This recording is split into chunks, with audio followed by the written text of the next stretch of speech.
হাবিবাল্লাহ রাসূলুল্লাহ হাবিবাল্লাহকে ডাক দিয়ে বলে একজন সাহাবী, মুরব্বী সাহাবী, বলে ইয়া মুহাম্মদ, মুহাম্মদ রে, আমার একটা প্রশ্ন তোমার কাছে ছিল। এবার মুরব্বী সাহাবাকে বলেন কি প্রশ্ন? এবার সাহাবী ডাক দিয়ে বলে, এরে মুহাম্মদ,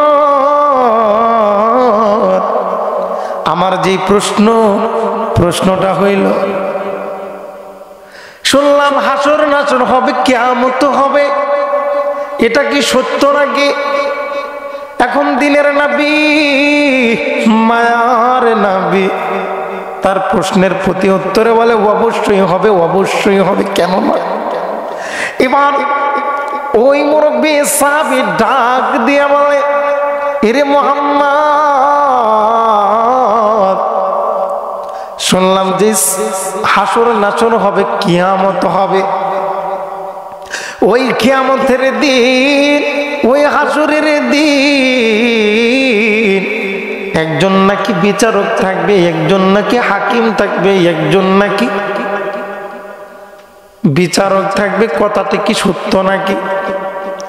এবার দয়ার নবী, মায়ার নবী, তার কথার প্রতি উত্তরে বলে জি অবশ্যই থাকবে। বলল যিনি হাকিম থাকবেন, যিনি বিচারক থাকবেন, তার নাম নাকি আল্লাহ। জোরে বলা যাবে নাকি একবার সুবহানাল্লাহ? আমার বন্ধুরা, আমার বাদান্না রে, এবার দার নবী, মার নবী সাল্লাল্লাহু আলাইহি ওয়াসাল্লাম ওই লোকটিকে বলেন, আমার বাজান, খুব ভালো করে মনোযোগ দিয়ে কথাটা শুনবেন, খুব সুন্দর একটি কথা।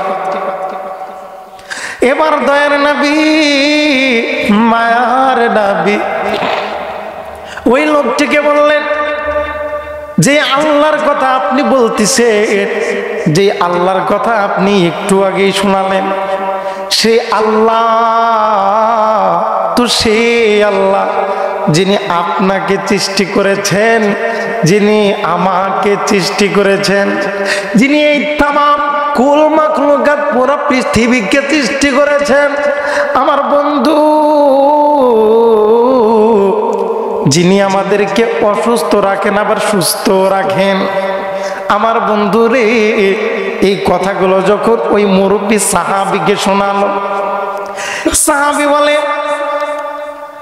আই সুবহানাল্লাহ, সুবহানাল্লাহ, যদি আসলে ওই আল্লাহ যদি হিসাব নিয়ে থাকেন, ওই আল্লাহ যদি হাসর নাসর করে থাকেন, ওই আল্লাহ যদি হাসরের দিনে বিচারক থাকেন, তাহলে তো আমার কোনো সমস্যা নাই। সুবহানাল্লাহ।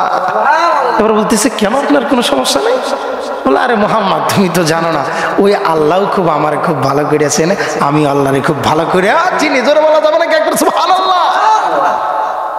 তো আল্লাহ তাআলার পছন্দনীয় বান্দা আসলে এভাবেই হতে হয়, এরকম পছন্দনীয় বান্দা হতে হবে। আসলে উনি ভালো করে জানেই না, মানে মূর্খ সূর্খ মুরব্বী মানুষ, উনি খুব ভালো করে আসলে জানেন না যে হাসর নাসর হবে কিনা, বা হাসর নাসর হইলে কে হাসর নাসর করবেন, কে বিচারও থাকবেন, এই কথাটা উনি ভালো করে জানেনই না। তারপরে যখন রাসূল সাল্লাল্লাহু আলাইহি সাল্লামের কাছে শুনলেন, কথাটা শোনার পর কি বললেন? যে আল্লাহ আমার খুব ভালো করে চেনে, আর আমি আল্লাহরে খুব ভালো করে চিনি। তো এরকম ভাবে আল্লাহ তাআলাকে চিনতে হবে। তো আল্লাহ তাআলা আমাদেরকে সেই তৌফিক দান করুন। সকল বলে আল্লাহুম্মা আমিন। জোরে বলুন আল্লাহুম্মা আমিন।